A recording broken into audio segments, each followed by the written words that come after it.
پیش خدمت ہے شہرنامہ آواز۔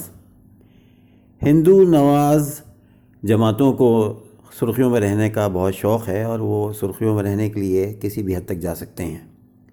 ہندو مہاسبھا کے چیف چکرپانی کا کہنا ہے کہ ہم سبھی جانتے ہیں کہ دہلی کو مغلوں نے اپنے دور میں بنایا تھا۔ آج یہ راشٹرپتی بھون کا باغ ہے اور مغلوں کے نام پر ہی اس کا نام رکھا گیا ہے، جو کہ ناقابل قبول ہے۔ شہروں، ریلوے اسٹیشن اور سڑکوں کے مسلم نام بدلنے جانے کا سلسلہ ایک طرف چل ہی رہا ہے، تاریخی گارڈن کا نام بھی بدلنے کی آواز اب بلند ہونا شروع ہو گئی ہے۔ ہندو مہاسبھا کے سربراہ چکرپانی نے اس کا نام بدل کر راجندر پرساد ادیان رکھنے کا مطالبہ کیا ہے۔ انہوں نے میڈیا سے بات کرتے ہوئے کہا کہ وہ جلد ہی مغل گارڈن کا نام بدلنے کے سلسلے میں وزیر اعظم نریندر مودی سے ملاقات کریں گے۔ انہوں نے کہا کہ وہ اس سلسلے میں وزیر داخلہ امت شاہ سے بھی ملاقات و مذاکرات کریں گے۔ راشٹرپتی بھون میں موجود مغل گارڈن کا نام بدلے جانے کی کوششوں کے بارے میں بات چیت کرتے ہوئے چکرپانی نے ایک خبر رساں ایجنسی کو بتایا کہ ہم سبھی جانتے ہیں کہ مہم کو مغلوں نے اپنے دور میں بنایا تھا۔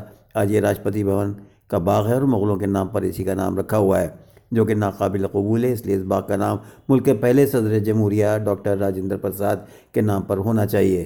ہندو مہاسبھا کے سربراہ چکرپانی جلد سے جلد مغل گارڈن کا نام تبدیل کرانا چاہتے ہیں اور یہی وجہ ہے کہ انہوں نے پی ایم مودی اور وزیر داخلہ امت شاہ سے ملاقات کا وقت مانگا ہے۔ واضح ہے کہ ابھی زیادہ دنوں کی بات نہیں ہے جب دہلی کے اورنگ زیب روڈ کا نام بدلنے کی مہم چلی تھی اور بالآخر اس کا نام بدل کر سابق صدر جمہوریہ APJ عبدالکلام کے نام پر رکھ دیا گیا تھا۔ اس کے علاوہ اتر پردیش واقع مغل سرائے اسٹیشن، الہ آباد جیسے تاریخی شہروں کا نام جس طرح بدلا گیا اسے کبھی بھلایا نہیں جا سکتا۔